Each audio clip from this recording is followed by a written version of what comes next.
9, 8, 7, 6, 5, 4, 3.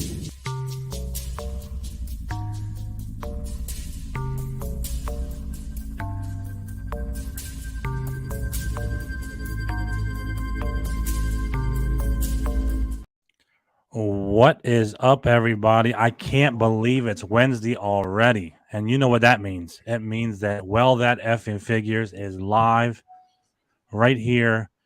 Colin, as usual, Benjamin and Robin Bowman are here with us tonight.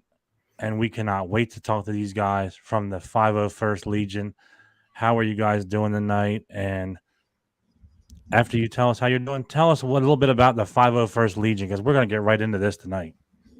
Oh, we're doing great. What all would you like to know about it? Everything. You know, like we like to dig deep. Tell us what you like the I guess first, how do charities you that you do join for it? it and how you got into it. How we got into it is that it was always a dream of his. You know, you get into collecting and you start buying up lightsabers, or you have this other idea.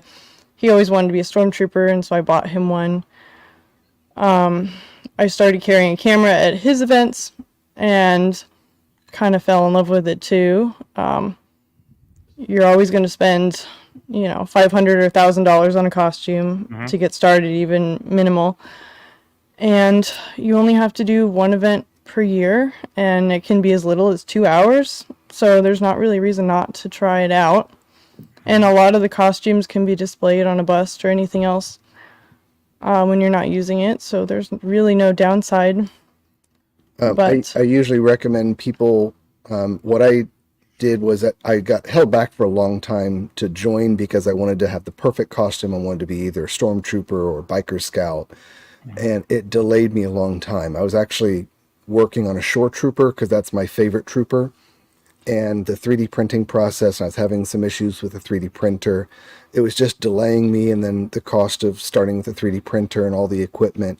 So I ended up doing what everyone says I should have done from the beginning, which is buy a cheaper costume or something. So there's other options rather than starting with the Stormtrooper. Just you can start trooping, and some of them actually are as little as $300. And then once you're in, there's always people in the 501st selling their own extra costumes. So it's advantageous to get in as soon as you can, start trooping, and then just, put out the ears that, I'm looking for a Stormtrooper, a TK, or, one of 5 or 10 different costumes. Then just keep an eye out. People always have boots for sale, extra gloves, or they upgrade their helmets, or, So how do you join the 501st? Like, is that something anybody can do, or? Yeah, so you'll have a local garrison. Yeah, but what's the detachment? GM what? Well, the GMO or GML, there's the different abbreviations for the structure of who you apply for. Yeah, people will you'll get to vote. Once you're in, you'll get to vote for your friends. If somebody's doing a really good job, you'll kind of keep them there. But if you're just off of the street, like, what in the world am I dealing with? First of all, you would go to 501st.com. There's a costume library, and you would kind of explore if your costume that you're interested in is in the category of 501st. Sometimes it's Mandalorian Mercs. There's the Rebel Legion. So if you want to be a Jedi, you're like, I really want to help kids, but I want to be a Jedi, you would be Rebel Legion. Or Rebel Pilot. Anything Rebel would be Rebel Legion. Blue Squadron, X-Wing Pilot would be Rebel Legion. All the costuming clubs do all the same events. We're all invited. There's a Facebook group. Typically everybody is invited. 501st is a little bit prioritized because people always want a traditional OT Stormtrooper. Okay. But they typically request through the 501st website, and on the application there's check boxes for, do you want to include the Mandalorian Mercs, do you want to include the Rebel Legion? Usually they do that, but sometimes they even miss that in the step, and they always ask them, just wanted to make sure you notice if you check those, or if you allow us, we can include more. And they usually say, oh yes. Well, on the 501st, I wish I had the website in front of me, because I won't remember it, but 501st.com, you can request an appearance if you've got a wedding, a sick kid that needs a visit, or just, adoptions. Unfortunately, it's funerals sometimes. We were going to a soccer game in 2.5 weeks. We're just gonna go out on the field and like Pitch. yeah, we get to do that in like 2 weeks. It can be happy stuff, but you can request an appearance, find out how to join. It's one event per year, minimum, but a lot of people see how many they can do for the year. So I have a guy that started trooping the same day as me a year ago. His name is James, and he logged like 30 like immediately. Like I can't even get close. Oh, he went all in. Yeah, he went all in. Like he's a TIE pilot, but he's like, I will do all of the events. Well, also the location helps. So they usually, it's separated by like garrisons and then further separated by detachments and things. So Dallas is closest to us. So there's, I think, about 200 members. I think it's 180 501st members there that are currently active. And then there's south of us, I think there's a total of, 7 garrisons in Texas, 5 or 7. If there's an event in the middle, sometimes they'll actually draw people from a neighboring garrison to visit. But, yeah, I think for us, technically we would be in with like Waco, Texas, but there's not a lot going on down there. So we signed up for North Texas, which is still an hour drive north for us to be Dallas Fort Worth. But you have like Holocron Toy Store, and you have the Star Wars Night Rangers game once a year in Arlington. So we get to hit all of those. Fan Expo. And you're not limited to only my garrison goes here. Like if I wanted to go to Waco, I could go to Waco or Austin or San Antonio. So if a bunch of the guys that are, 501st and collectors wanted to meet up in San Antonio, like we could go do that. Okay. The only thing is, if there's a really big event, like for instance, Fan Expo in Dallas, they open it up. If it's a limited event where there's only so many spots, like 200 day passes available for 501st members, then it is more difficult for people from other garrisons to get in through our garrison to get to a different event. But if it's an event where they say, oh yeah, the more the merrier, then that's really easy. You can go and join 501st members in like a San Antonio Con or something like that. Okay. Sounds like you guys do a lot of charity work too for like kids, hospitals, and things like that. Have you guys done any of that stuff? I would love to. We just haven't because I joined right at the beginning of COVID. So a lot of that, there obviously wasn't any hospital visits. And I think most places are still, even for it being Texas, I think most places are kind of slow to get back into the normal swing of things before. Okay. We did get to do, around May the 4th, we did Make-A-Wish. So they set up I think it was the Dallas Omni Hotel. They rented out like 4 of the ballrooms. That's a big one. That are all connected. Okay. For Wish Night. For Wish Night. I can't remember how many people they had, but there were about 1,000 guests. The 501st were given 1 Wish kid, but the experiences and Jedi lightsaber training was open to all the other Wish kids in attendance. Maybe there was 10 kids, but we specifically had to focus on 1 kid where Vader was going to send him to Disney World. Like they were doing a dinner, they put the kid on the stage with a Jedi to kind of like as a handler, and then went through a whole thing, and we all got like marched up there with the spotlights. It was like you wouldn't normally get to do that, Oh. Right. So does a 501st, do they raise money for charities and stuff, or is it all volunteer? Like, do you just volunteer your time, or? Well, it's all volunteer. None of us are paid, and some events they actually show on our list of events. It's like an upcoming event. It'll say, will there be a booth available, for setup? Yes or no. Typically, like at a con, we'll always have booths or table space. Something like one of the sporting events, typically there's no table area because we're just on foot and walking around. One of the options will also say, will there be a charitable donation on behalf of the 501st? It depends on the event. So for cons, we're allowed to go and we'll raise money for charity of our choice. Usually we partner with the Peter Mayhew Foundation because their ranch is only about an hour from us, and it's within the region of our garrison. And then the part of what they do is they actually pick one or several charities. Sometimes it's animal rescues, sometimes it's cancer foundations, things like that. Well, the Peter Mayhew Foundation is a little more broad. Like we can raise money for them, give them all the money. They can then pick a family with a sick kid they can't pay their rent, and they will sometimes just cover completely something.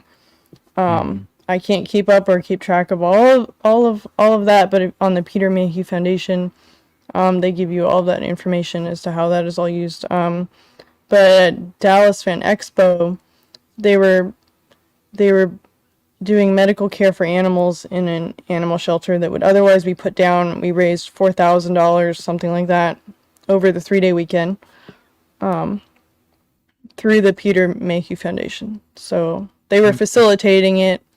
Money gets dropped in boxes. We never see it. We never touch it. There's like one person in charge of that, and it gets passed on to whoever it's supposed to get to. So, and there's all different events. Like one of the events that I used to love doing, but they stopped during COVID, so I'm waiting for it to start back up again. And that is, sorry, we have a train going by a couple blocks away if you can hear it. But they do an outdoor concert in Fort Worth with the Fort Worth Symphony Orchestra. Now, we're not raising money for a charity, but it's a really awesome event. And it's usually they'll pick a Star Wars night, and it'll be all the different Star Wars movies that the Fort Worth Symphony Orchestra plays in the park. Oh, nice. So that's one of my favorites. Oh, yeah, that'd be awesome. Despite it being 1,000,000 degrees outside in the heat.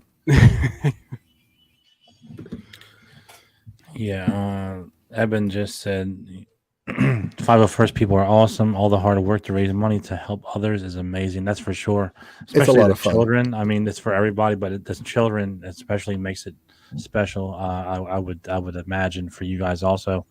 yeah. When you get dressed up, I know you both do the Imperial officers. Is there something? I know, Ben, you've done something else. You've done the Scout Trooper, if I'm not mistaken, correct? Right. So, is there anything else that Robin is working on right now, or is she strictly like Imperial officer and that's it for right now?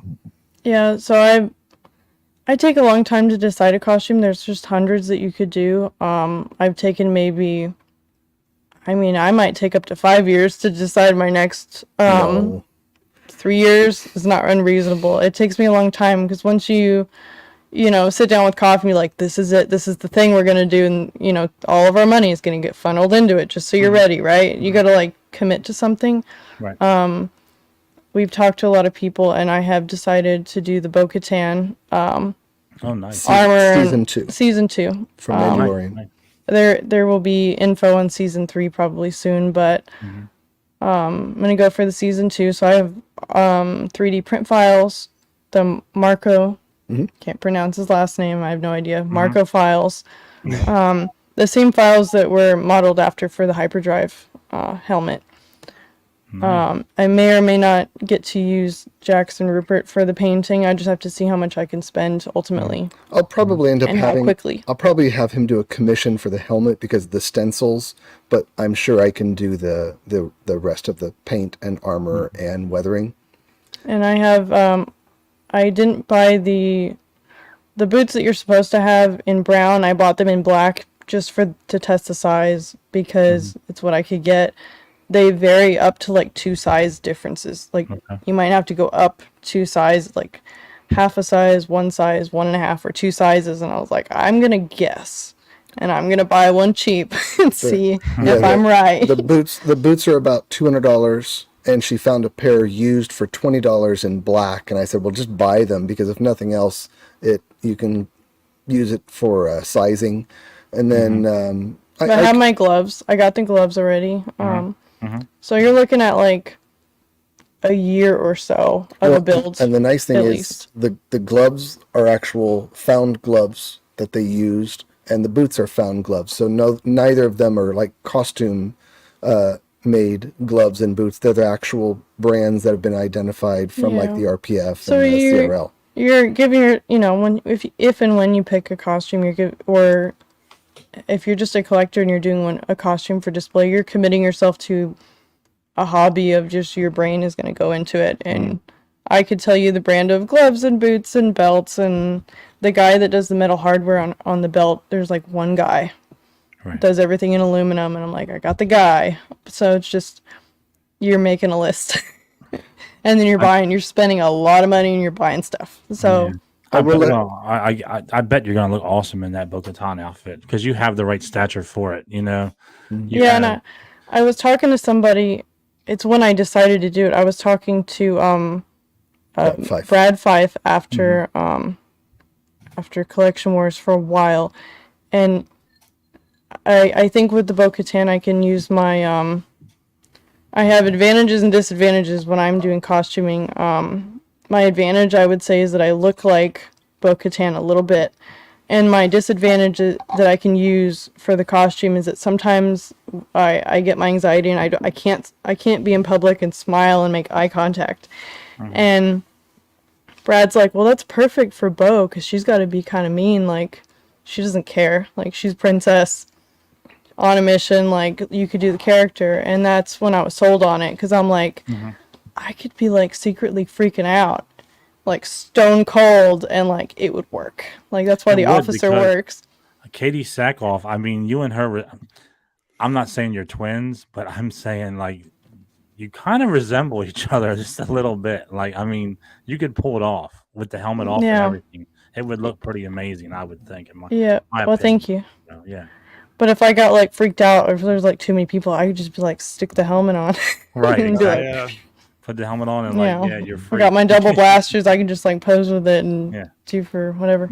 I will let people know we had taken a couple years off of the 3D printing just because it was just suck it so much time and I was so picky on the details. It was just I was not happy with it. But I also realized that even though we were spending a lot of money on the equipment, we got one of the large format Crealities. It was an expensive Creality CR10 Max, but it's got to be so much bed leveling problems and there's so much mass moving around, especially trying to do larger pieces in one piece. So I kind of gave up on it and I kept telling people, I'm going to get back into it. I'm going to try and get it working. I did actually start getting it up and running again over the last month, but I'm starting to realize more and more that I can get it working, but there isn't anything I can do to get better quality out of this printer. So we are probably going to go ahead and just buy a new printer. We're looking at a new Bamboo Lab. Was it like the P1P? Or no, the X1 Carbon. It isn't quite as big, so it would involve doing things in pieces and gluing them together, but I think that would be more advantageous than where we are, which is trying to do everything in one piece, but the quality, the print lines, the layer shifts. Well, I'm gonna want, we did a gauntlet as a test. We did a bow gauntlet already, like front and back. Like you could technically like sand it and glue it and wear it. Okay. But what type of printer you end up with or do not upgrade will determine how quickly you're able to print armor and the quality. And there's also so much time and investment in sanding and painting and weathering that if you do all of that work in the wrong material or with the wrong print styles, because you have FDM, which is like what comes off of a roll and it basically like toothpaste layers down one layer at a time, or they have resin printers. Now both of them can be really brittle, but both actually you can do some pretty strong filaments. Even resin printers now, you can do materials and you can blend different liquid materials together to get some of the properties and advantages of one resin mixed with some of the properties and advantages of another resin. Part of our build will be making a shoulder bell, in two different resins mixed together, and then you drop it to see if it breaks, or maybe it bounces. Like, who knows?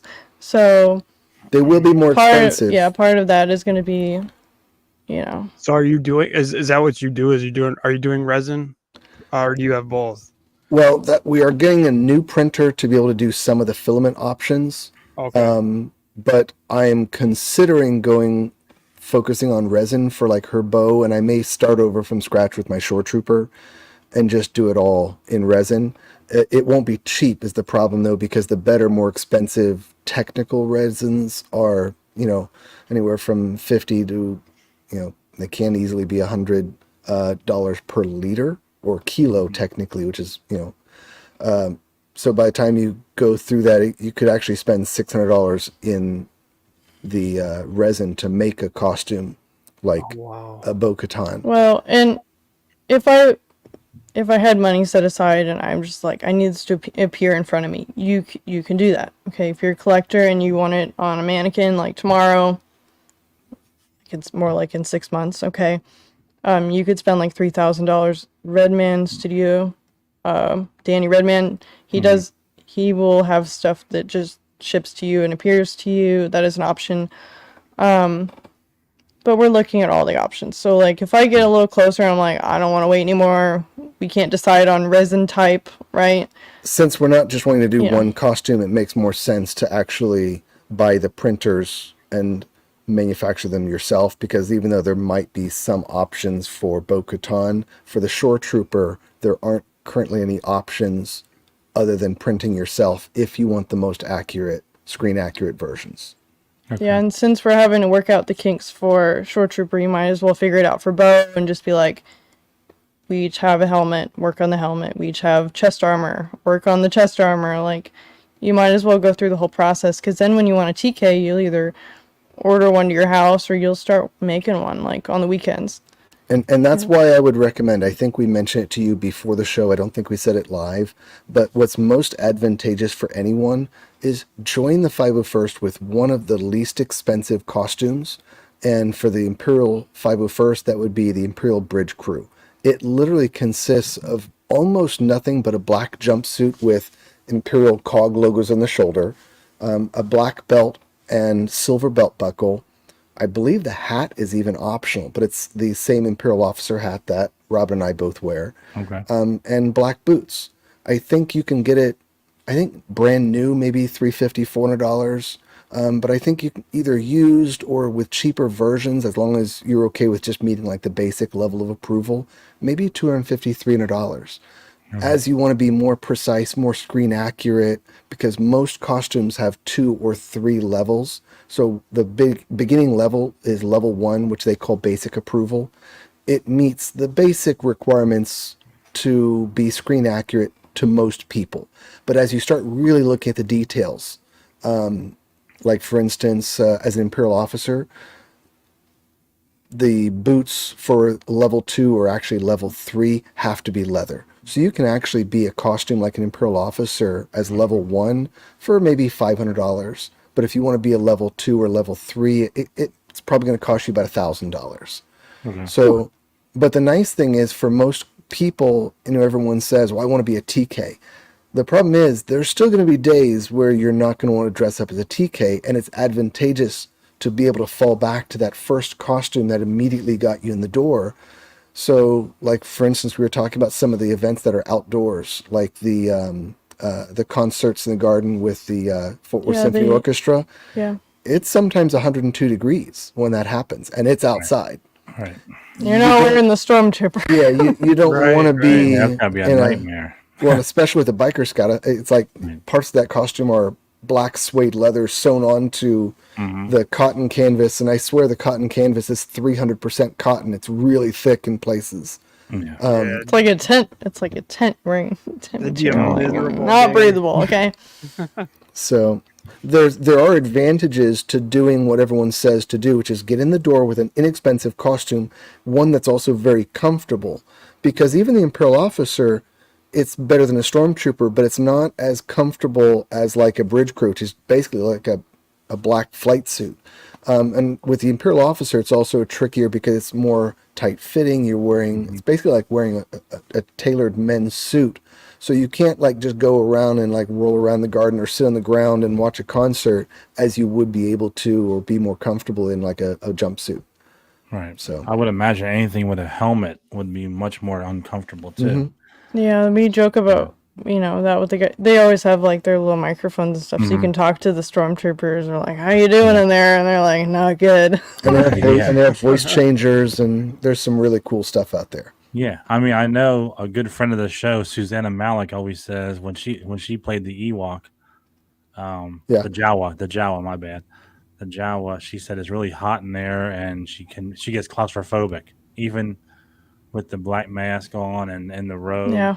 So I can imagine that it gets really hot in there and stuffy I and can tell you claustrophobic. that, Honestly, yeah. yeah, the people that do it, it's the people that dress up, it's because they not only they need it, they need to do it Mhm, to be mhm. happy. Like they need to see people reacting to it to be happy. Like you do it for the kids, but I'm telling you, like when we do the Rangers game, Star Wars night, like the kids go wild. Yeah, I but mean, you're gonna deal with the drunk adults later in the evening. People will Well, like and that's slap you and stuff. mhm, Like you gotta mhm, watch out. But for the most part, people are very respectful. You mhm. get a handler to kind of keep things in order. Okay, they'll send somebody with you to walk around so that you know if you're going up and down stairs and you can't see, like you're gonna be safe. You're gonna be fine. But Yeah. it kind of depends on the event.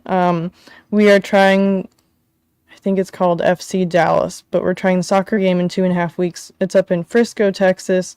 Okay. I have heard from the other troopers, since we haven't done this yet, that it is the best we will ever be treated. Like quality of food and snacks and drinks and like they're changing very area. appreciative and Nice. helpful to the people that volunteer. So That's what it should be. Oh, I mean, you're doing wow. a lot of good, so you should get a little bit of something in Or you just return. want to go You see them. Like, I don't know what you're talking about, but I'm going to go find out.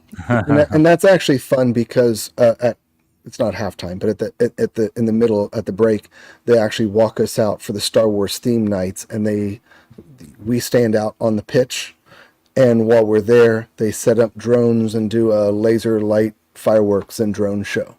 Oh wow. So, what better way to see it than out in the pitch? And then you have, you get basically all these events. You have pretty much free reign. You can walk around wherever, and so it Heck makes yeah. it makes for a lot of fun. Yeah, the Star Wars Right. night a couple years ago, I was a handler with a camera because I didn't have a costume yet. So I was with 2 scout troopers. I was with him and another one. And we had free reign to go all over the stadium. They went in the suites. Like, there was like 40 kids We in one went of the down suites. Yeah. behind home plate. You basically went down to the underground, really nice areas. We went up into the top and said, "Hey, let's go check out what the suites are like." So we got to check out the suites, and people invite us in, and come out and look at the balconies, and it was pretty cool. Yeah, I stayed outside, but the 2 scouts went in, and it was like 50 kids in the room. There's like pizzas, and I was like, this is really cool. And we went down in the stands. That was really cool.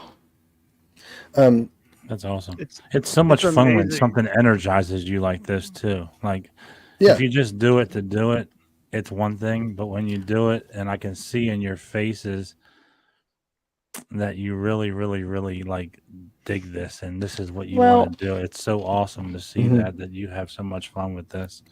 I think, I'm sorry.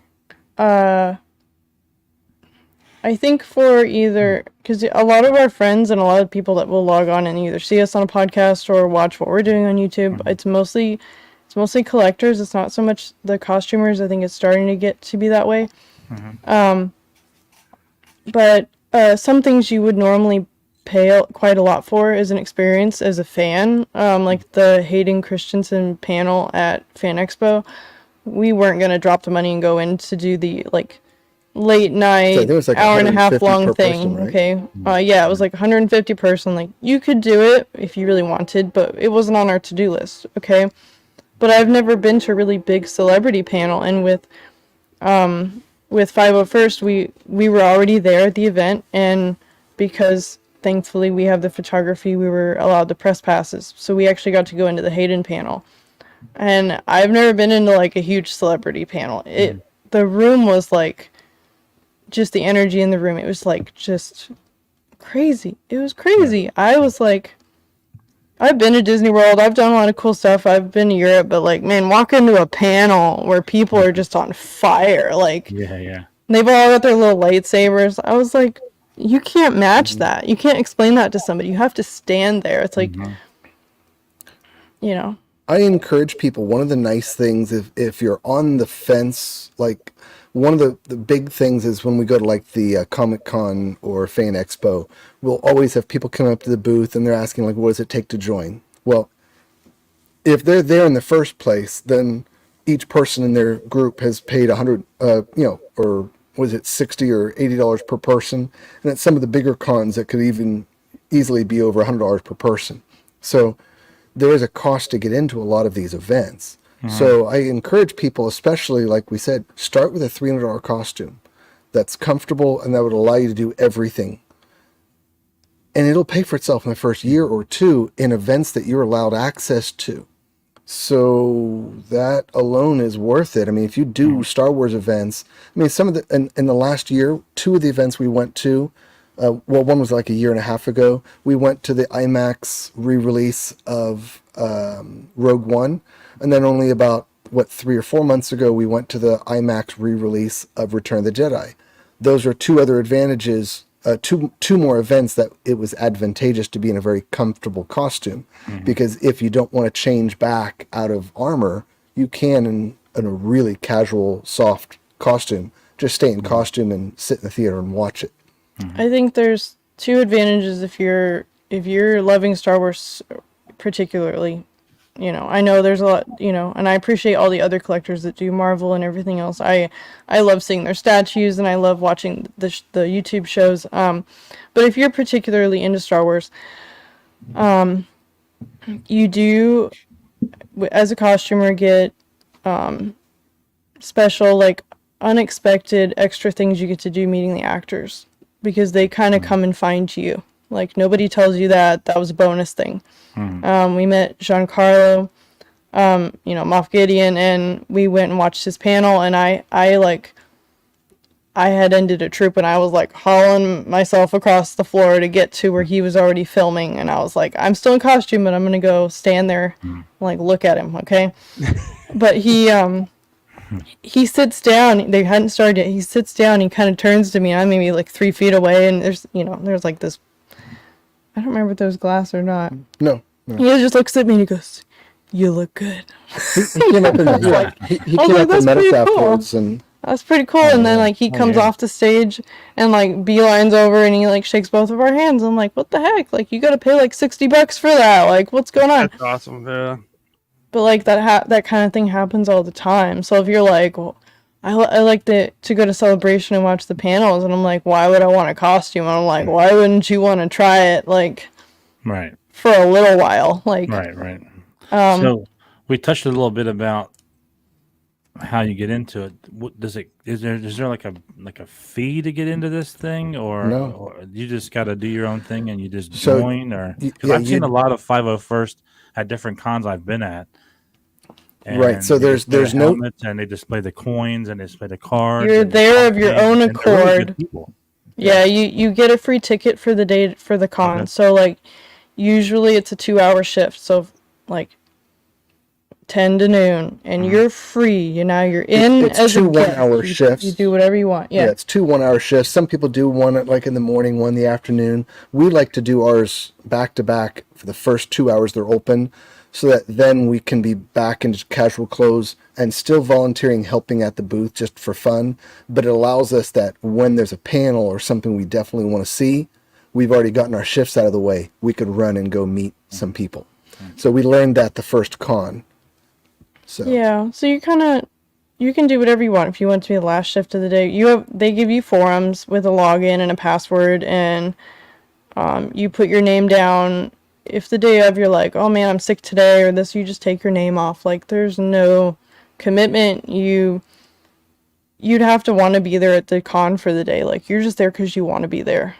Like I'm not particularly a baseball fan, but like, we do Star Wars night every year at the Rangers game. Like, I don't sit and watch the game. They give you a seat so that you could like walk around some and then like go sit down. Okay. It's amazing how big Star Wars is. Yeah, it's weird. But soccer, they have Star Wars night. It'll never go away. Baseball, they have Star Wars night. They do all the other nights, so they're just like they throw a Star Wars one in there, but it means that like some of us get to show up, whereas like I'd normally just be on a Saturday night, like I'd either be working or I'd be sitting at home watching a podcast, and I'm like, now I can go film at a soccer game in 2 weeks and be like, hey, look what I got to do. Like, it's so weird. Yeah, this will be our first soccer game. We've never done a football game, but when they do that, that would be a fun one to go to because we have the amazing, new stadium in Dallas. And then, we could see one of your teams though when they visit though. So. I'm an Eagles fan. That's why I got to go. We'll do it. Hopefully, the Eagles will play there at Star Wars night. So I think the other advantage. Advantage for like I said, most of our friends we've really gotten attached to are the collectors, and the advantage, they could do nothing and just like see what we're doing, and I hope people enjoy seeing what we're doing because I like sharing those things. But if somebody ever got into it, when we did Fan Expo Dallas, you can bring your gear and show up as early as you want. So like we had a reason to be there early. We were doing a live news segment at 4:30 in the morning. Sounded interesting. I don't know why we did it, but we were in the con at 4:30 in the morning. Okay, so we had walked down every aisle and shopped the whole thing by 8 a.m. So if you wanted an excuse to be able to go do that, you would absolutely have every right to be in there and kind of like bumming around with the guys wheeling in everything. Like, it's weird and interesting. It's just something that you would be like, I'd never get to go do this except that I do the costuming, Yeah. Has there been any negativity that you ran into in this community at all? I don't. We're very fortunate that we're in a very nice garrison. I wouldn't say the community as a whole, but any community this big, there's going to be some people that aren't the coolest people to be around, but we really haven't experienced that in the Dallas area. But I know some people, we've come across people that say, I have no interest in the 501st. I had a bad experience. Sometimes it's warranted, but sometimes people just don't like being told that their costume or what they're working on doesn't meet the minimum requirements. Oh, yeah. But sometimes that's necessary, but then also I do understand that sometimes people are very strong and sticklers to the rules, and maybe they even, are a little bit more strict compared to, what the interpretation is. So it can go either way. But no, I think we actually have a really nice garrison that we're a part of, and we haven't had any bad experiences. So it's been great. I think that even if you made up a big list of like what the rules are, like you can't be seen holding or drinking alcohol in your costume. Like Lucasfilm will come for you. They will call you and be like, stop it. Okay. You're dealing with Disney. Okay. But that's okay. These are not completely inconvenient things. Like if you want to have a drink, you do it at home. Okay. You come home from your event. Costume at the end of the event. Yeah. Like if we go to the con, like I don't care about that. Like I'm going to go home, have a glass of wine. It's not a problem. But, for people that the rules or even the small ones are really a hard thing, I could understand that. I think some of the benefits outweigh. Like I said, we got to meet Giancarlo and we didn't have to spend $60 getting in a line to do it. He was just there and he was automatically drawn to us because of what we were representing.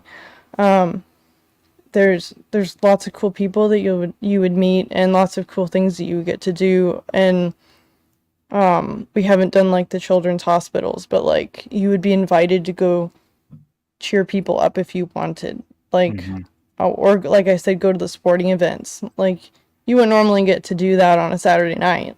It's kind of like a podcast, like so cool. Like nobody gets to do that, but yeah, and you're only required to do one event a year. Right. So it's not like, oh my gosh, if I join, am I going to be able to do something, 3 or 4 times a month? I'm so busy with work. Right. Well, a little bit of pressure, not much pressure at all. Yeah. I mean, if nothing else, anybody can troop one event a year. Right. And if you're really somebody that's that busy, just troop the one event that you would have gone to anyway, like the big con in your area. So you're not only going to a place you would have gone anyway, but you're getting into it for free, and you're, so it's not a lot of pressure in that regards either. I think the thing that would hurt my YouTube is that we're not trooping every weekend. Okay, there's maybe 5 or so like major events in Texas that we're never missing this ever again. We're always going to be there. There's maybe like 5 additional things that you could do that you're like, I've always wanted to do that. They oftentimes have about 10 troops a month, but a lot of them, there might be like a museum reading event, or they might be doing like a birthday party. And they requested an R2 unit. Those are all great events, but we live in Hillsborough, so we're an hour away. We're in Dallas pretty regularly, but I don't always, throw Pelican cases in the back of the truck, drive up there, and we're really careful about what we leave in the car if you're just going to run errands in Dallas, especially when you're dealing with costumes and props that are quite valuable. Okay. So we don't typically go to the small events. We do sometimes when there's a small event here in our hometown, which is nice. But in Dallas, we usually go to the bigger events just because there's so much more involved, and we don't usually go anywhere before or after. We just do the entire event. Yeah. Yeah. So if they said, Robin, Ben, you can have any event you want, what would be your number one pick to do? If I could pick it, okay, that's a little different than like it was available in the forum. I think like Mandalorian style, like we're trying to fill out like people in the background for like a Mando episode. Yeah, like that was so cool. That was a 501st event. That was. They called them in like they'd be calling them to a shopping mall. They're like, "Hey, are you guys available?" And they're like, "Yeah, we can go." They put them on a bus. Like I would do that. Okay. They may not know what we're talking about. The ending 2 episodes, the courtyard scene of season 1 of Mandalorian with Giancarlo. They only had, I think they had said about 12 or 15 stormtroopers, so they filled that in with, I think they put out a request for 40 stormtroopers that were local garrison 501st. Like I think it was Orange County, if I remember. But so there are events where they actually turn to 501st members, but they also do a lot of events, like even when they do parades. The Rose Bowl parade, years back, they had, it was something like 1,000 501st members in that. But then also they'll do things like red carpet events for Lucasfilm. So when they do like a premiere, a red carpet, usually it's like London or... I thought of one cool thing. I was meaning to share, we got because we were with the costuming club, we got offered, access to it. It was just... Like I said, there's just weird one-off things. Like, you can't plan your year. Things will come to you. Like, somebody in the garrison had been given the Tom Spina Cantina set from the Super Bowl commercial. It was from the Volkswagen commercial. Yeah, from 2016 or something like that.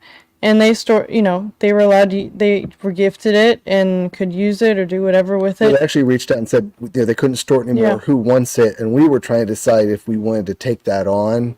And we didn't. It ended up going to someone else and going into a toy store in Dallas. There was a day during COVID that we were like, I got a trailer. Do I want to get rid of the dining table and put the Tom Spina, do it?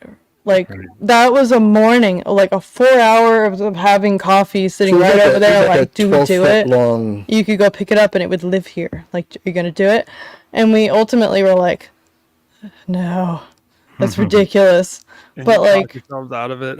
because we were in the club, that kind of stuff comes up. And I'm like, that's... And then we also live on a 3rd floor, so we actually have a freight elevator.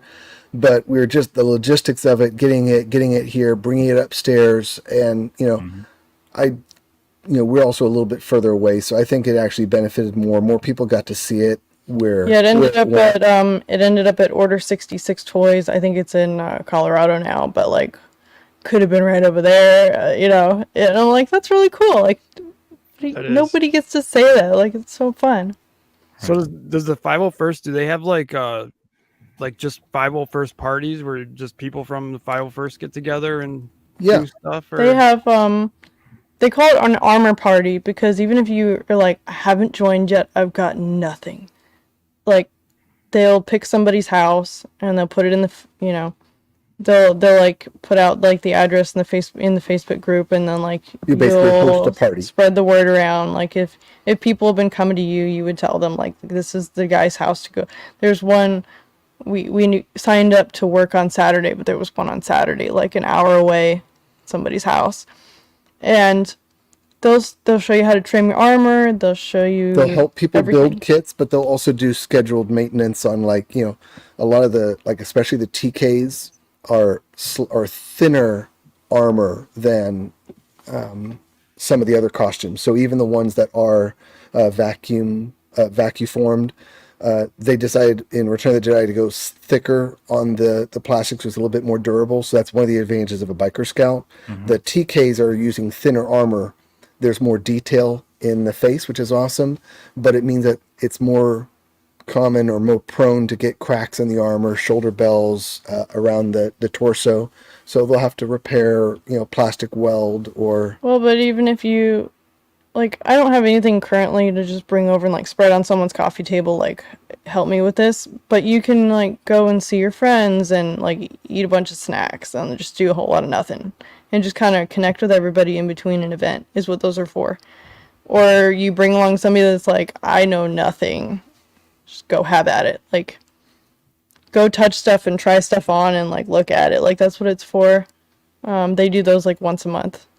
All over the world they do those like once a month at least. And then most garrisons, like our garrison, once a month they try and meet up for like it's called like a squad dinner. So who's interested in meeting? Did you see John being a cantina? Yeah, it would have been nice. It almost happened. I was like, I will sell my dining table. It is useless. No one comes over. It's COVID. Like, we get to be having a drink right over there. Like, we could do it. Yeah, but they'll do like squad dinners where they'll, you know, put out, there might be 200 members, but usually no more than like 40 or 50 people will show up, and they'll pick a Dallas area restaurant, or maybe when it's cooler, we might do picnics or something. So there's always like a camaraderie and something to do, and gives you some friends to hang out with. One of the times that it was I forget, I think they call it group dinner or group lunch. They're trying to get people to like connect with each other. Like, you have all types of people. Every person's welcome. They try to get them all to have lunch once in a while. Because, like, we were new a year and a half, 2 years ago. Like, we didn't know anybody. It's helpful.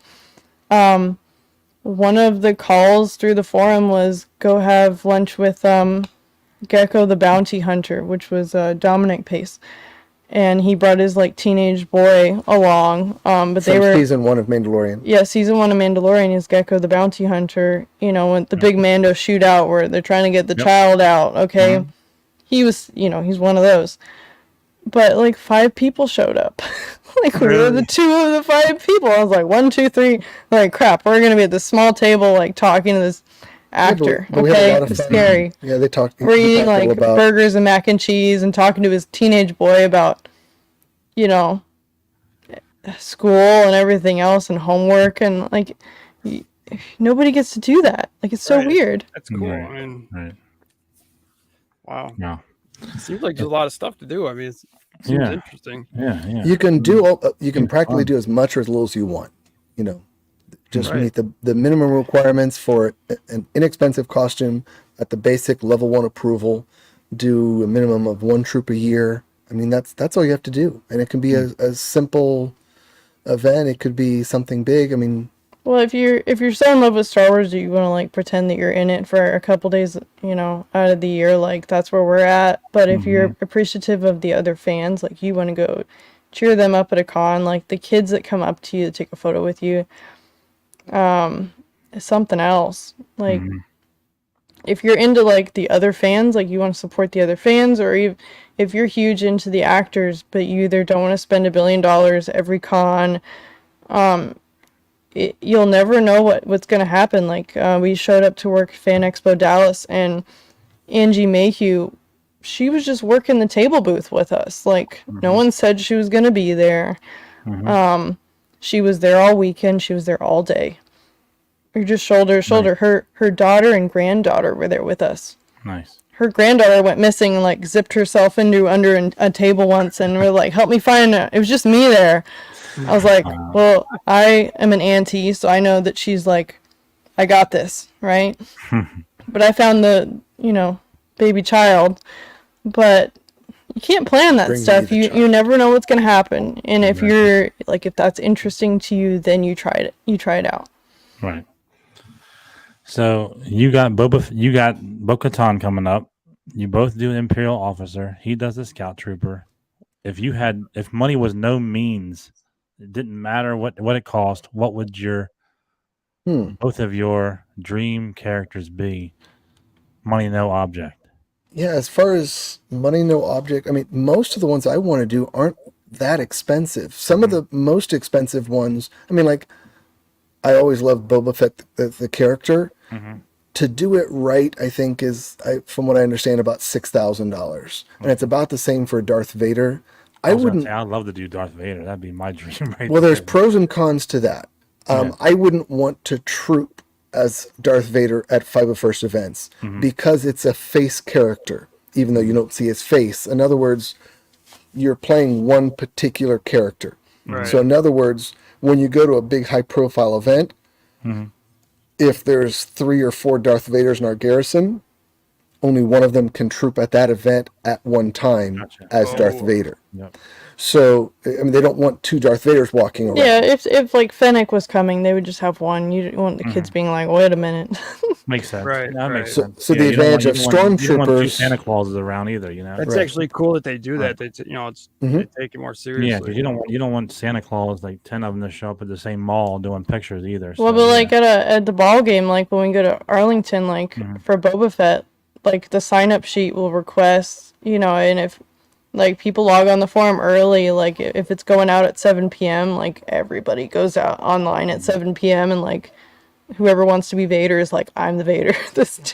And the Imperial officers are a little easier to do because there can be many of them. Yeah, so the more the merrier. With the exception of certain officers, like there are people that actually go as Grand Moff Tarkin. So that would be a face character. So if you are specifically Grand Moff, then there can only be one. Now, that's not usually one that people are fighting over. But the nice thing is, even in a case like that, you can always just have a different rank, and then all of a sudden you just can be a generic character. You don't have to be Moff Gideon. There's a couple of other variations, like not Moff Gideon, Grand Moff Tarkin. Right. Grand Moff Tarkin also is technically an officer that wears a white, like basically like a dress shirt. You see a cuff of a dress shirt. So there's a couple of slight variations, but for the most part, just with or like a different. Thrawn, we have there's actually a girl in our garrison that does a really good Thrawn. Like she goes all blue. She does it at the ball game every year. But she would be the sign up for that, and then usually they'll have a reserve. So if somebody's like, I'm really tired, I've got blisters on my feet, my kids, I brought my kid along and they're crying, like you swap out. You just you get to bring your families along to these things. Usually, I like the characters, like the stormtroopers and the stormtrooper style characters. I like not being a particular face character. I like just being one of many. And I've perfected, I've kind of joked about, as an Imperial officer, I get a little bit sarcastic at times with kids. And I don't have to like smile as much the whole time. I call it resting imp face. So it's just my very serious, arms behind my back, just kind of walking, and so it's kind of fun.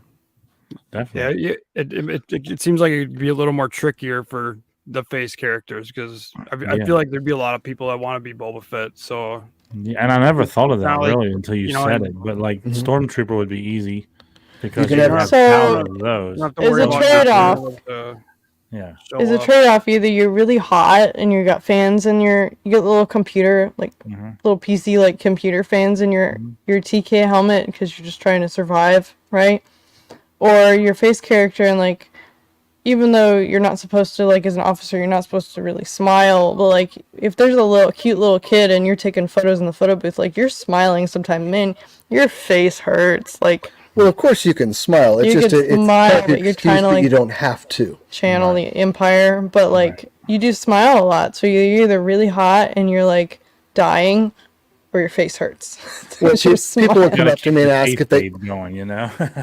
Well, Like, you people gotta come be up the to me and heel. ask if they can take a photo, and I said sure, and I'll take the camera, I'll take a photo of them, and then I'll hand back the camera and walk away. Now, I mean, I'll still turn around and say I'm kidding, I'll be in a photo with you or whatever, but We were doing a It's thing. just like wrestling. You got to keep the kayfabe going. You got to keep the heel persona going. You got to be the bad guy. So it's fun. That's fun. And But we at did the a same thing at time, the you want to be good to the kids too. So Yeah, we did a thing at the last con. Somebody came as a Jawa, and somebody had built a Jawa display of like statues of Jawas. like mannequins. And he was about the right height to go stand in there and like not move for a little while. And we would say, "Oh, I'll take your photo if you go into the Jawa display." And then like he did like the jump scare. So what I would do is I Yeah. would tell people, especially like you'd find the right one, like there'd be like some cute little girl or something. I'd say, here, do you want me to take a photo of you in the thing? So they'd hand me their camera. I'd switch it over to video, and I'd record them. I'd say, okay, now go ahead and step back until, and of course, then he'd scare the crap out of her, and they'd have a video. Yeah, the on their own- women on were their own the camera. best ones. The guys were like, come on, I knew. And you can't. One of our like 501st things for Lucasfilm is like you try not to have children's faces. So like in my con videos, like if you're panning over a crowd, that doesn't count. But like if we're gonna jump scare a kid, like you're not gonna film that. Well, But you would target it's the. not that you can't film, but as far as posting it, especially on I would. YouTube, and they'd prefer not. So it's No, but the girls were probably good. the best because they were the most like unsuspecting. They're like, "How do I look? We're about to take a photo," and then like Yeah. they'd get bombarded with this Jawa like screaming at them. and then I'd switch it back and take a photo. So they'd have a photo and they'd have a video of them getting scared, which is that's funny. awesome. Sounds like a lot of fun, man. Like I didn't even realize it was this much fun or this much to it, or I never realized That there was this much stuff to that do. you didn't want to be a I mean, Yeah. face character either. Yeah, I didn't realize any of this. But You could in That's most enlightening to me. in most places, even if you didn't live in like New York City, in most places, a decent sized city, there's probably 5 to 10 different events a month. And you can do as many or as few as you want. A lot of them are in the evenings, or like you can go see there'll be, whenever they do a Star Wars movie, they'll always request 501st members, usually for like the entire like 3-day weekend. And it's like, come at any of the times and hang out outside for like an hour or so, and then we'll give you tickets to go in and see whatever showing you want. It's funny you say that because like I've been to really small cons and I've been to really big cons, and 501st are there no Yeah. matter what. I've been Yeah, to one in Wilmington, Delaware, where it was like 200 people in the building, and I've been to places that have been 10,000 people in the building, and 501st are there. Well, Sounds like a they do big some reason amazing for things. a big reason for that is a lot of us would be there anyway. I hate to say that, but it's just we would already be at the con shopping. You'd probably be dressing up if you were like super into it, and then to get to tie it to a charity, but you don't have to bring the tables in at 5 a.m. Right. You Just They bring do the setup day. positivity. Just bring the positivity. That's all you Yeah, have yeah. to do, really. and you can go on like fan expos Friday through Sunday, but everybody will go on Thursday and like they will set up together. Yep. Oh, can I actually? But it is nice to have that facilitated and all in place. Yeah. Like the person in charge usually will be like, "This is where the backdrop goes. We're gonna." You don't have to think. You get to show up and experience it, but you don't really have to think. Right. There is another Right. advantage, something I didn't tell you about. So depending on the event, usually the bigger, really high-profile events, there's no extra space. So like the Comic-Con, the Fan Expo, you troop for 2 hours per day, and that gives you a pass for the entire day. That's just for one person. But most of the other events, like the soccer games, the baseball games, one person troops, and you get to bring a guest. So that's something for you guys that have significant others. Only one of you have to even buy a $200 to $400 costume, and for most events you could even bring your spouse with you. And some events they don't even require a minimum of one person. Like when we were talking about the soccer game, FC Dallas is such a great event. they actually don't have a limit. I mean, within reason, they just said, yeah, family members, bring your family with you. So you could be one person with a costume and bring your wife and kids, and you get to go to a soccer game. That's awesome. Yeah, Wow. Yeah, it is. So that's another huge advantage when you're talking about trying to sell the idea to a person or to that person's wife or husband, that, some wives might not have an interest in dressing up, but they can still benefit by coming along with you to most events. And the two of you get in for free. The two of you get to go to, a live music event or, symphony in the garden. I mean, there's all kinds of cool stuff. One of the more strange events that I know is common with the Dallas Garrison is the Weird Al concert. That comes around like once a year. He has a Star Wars bit. They always get invited. They always go out on the stage. Like, oh, that's cool. Yeah, like there's a bit with dancing stormtroopers. You don't know what you're gonna get into, and it's different every year and it's different every time. But like, I don't know. It's not what I was expecting when I started messing around with it. I just thought it was like a little, because like Joe was saying, was seeing him at the cons. I just thought it was like a fan thing, like not big. You guys, it's bigger than you realize. I counted a year or so ago when we was right at 500 costumes in the 501st CRL list. The Costume Reference Library is what CRL stands for. So there's 500 costumes just on the Imperial side. I don't know how many, but there's hundreds on the Rebel side. And then there's the Mandalorian Mercs.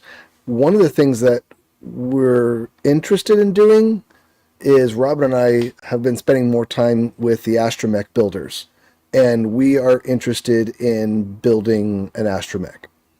So we would have, I don't want to do an R2, I want to do an R2 style unit, but probably with the alternate head. So no, I wouldn't want to specifically do R5D4, but probably an R5 style unit, in like black and white or something like that. And the droid builders get invited to all the same events. Right. They're actually coordinating and trying to improve coordination with each other in DFW, so that when a call goes out for an event, they like all call each other. So like Rebel Legion, hey, get on the forum. This is going to be a thing, and get the R2s over here. Because everybody has their own Facebook forum and their sign-up sheets. But we're trying to like get that all streamlined so that like you have all of your R5s and R2s. But we spent a lot more time at the con this last time with the astromech builders, and I hadn't realized this, but the guy that made R2 for Michael Hawes' restaurant, the one that's going in for the restaurant, like he's in our like, not our garrison, but we got into the R2 Builders Club, and he's in the club with us. So they get together in the region of our garrison. In the region, so they get together. They said like on weekends and have a drink and like bum around talking about how to get something printed or wired up, and they like all help each other with the domes, because you have like a Lazy Susan on a dome, and then you have electronics. Like, wow. You're not expected to like figure it out completely by yourself, but you are expected to like try. So like I have all the print files. I've looked through all the print files, like hundreds and hundreds of individual parts. I'm at least aware of them, but like if I don't understand something, like you have a team of people that are like, no problem, let's have a whiskey and like talk about it. Well, we have a large format resin. We have a rather large resin printer. We have a large format filament printer, but we're probably going to buy a new filament printer. We're just waiting to see if they come out with a new model that we're waiting on.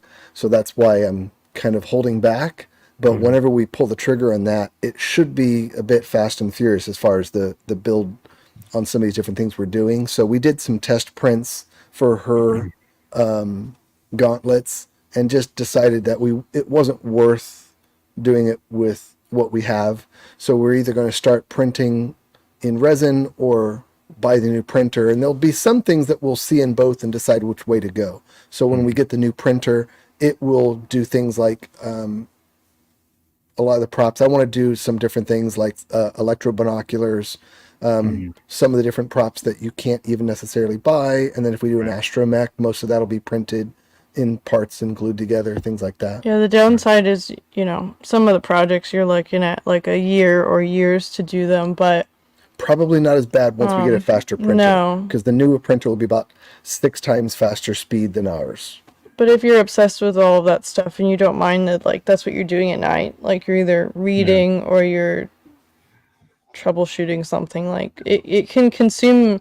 If you need to get your mind into something, there are things you can go put your mind into. Right. And new technology comes out all the time, so it'll get faster and faster too. Yeah. Oh yeah. There's definitely a lot of stuff that we talked about tonight that me and Colin and I'm sure most of our people in the chat have did not even realize. But we can't thank you guys enough for being on. We're a little past our hour. We don't like to hold people too much longer than that. Got it. But definitely, anytime you want to come back on, we'll definitely welcome you back for sure. We're big supporters of you as well, vice versa. I'm sure, and I've seen that. So, is there anything you want to say before we get out of here tonight? Anything you want to plug or? Sure, we can. Like that. And we'll talk to you backstage for a minute as well. Oh yeah, yeah. Listening on Apple Podcast, Spotify, and in the chat. Just plug yourself and let us know where we can find you. Your Instagram. My Instagram is Benjamin Asher. It's my middle name. Lots of photography because that's what I do, but it also is a combination of a lot of our trooping things. Mm-hmm. Robin. Yeah, mine has started her YouTube now. Yeah, I have a YouTube that matches the same name as my Instagram, and my Facebook page is all Trooping with Robin. So people can find me really easy. We're just starting all of that in the last year. Anything that I think is interesting that we're doing, I'm going to try and put it on there so that everyone can, see it or feel like they got to kind of come along and see, like, experience all of that. And then the last 4 or so videos we put on Robin's Tripping with Robin. If you're interested in the 501st, it gives a really good idea. The last couple of videos were a little bit long, but it gives you a great idea of like a 12-hour, 14-hour day, start to finish, from like 4 o'clock in the morning until 10 o'clock at night. If you were someone that wanted to go to the entire day of a con, it gives you an idea of exactly what it takes. So. Definitely. I watched it, and if you have not watched it, please go to Trooping with Robin on YouTube and check it out. I put their links in the description too. Yeah. Thank you. I'm gonna add the website for the 501st down there too. Yeah. That'd be awesome. Definitely check all this out because they did some behind the scenes footage that is very, very good, and I appreciated it. And I reached out to them and told them that personally, and I meant every word I said. I enjoyed the video so much. I'm happy that you did, and I guess the last thing I wanted to just say was thank you to all of our chat friends, because I had several people reach out today that said, "Oh, don't worry, I'm going to be there," and I saw everybody there, and I get a little nervous, and I don't know, people don't see, like, if I was going to pick up my phone, my hand would be like all shaky, so I either go for it or like I don't, so I wasn't really in the chat much, but I appreciate the chat, and I saw everybody's comments and appreciate everybody so much. You are totally fine. You are such a genuine person. I can tell that you both are, and we can't thank you enough for being on. We'll talk to you backstage for a few minutes, and then we'll let you get on with your evening. Just a little bit for next week, we have horror host and indie filmmakers Mandy Catone and Anthony Ciamano. They'll be here on the show next week, and we'll talk some horror with them guys, and I can't wait to do that. Talk some indie films. Again, thank you, Robin. Thank you, Benjamin, so much for being on. Anytime you want to come back, you're more than welcome. We'll reach out. We'll do this again. There's a lot more to get into. But for now, that's what FN figures. And we'll see you next week. Thank you, everybody.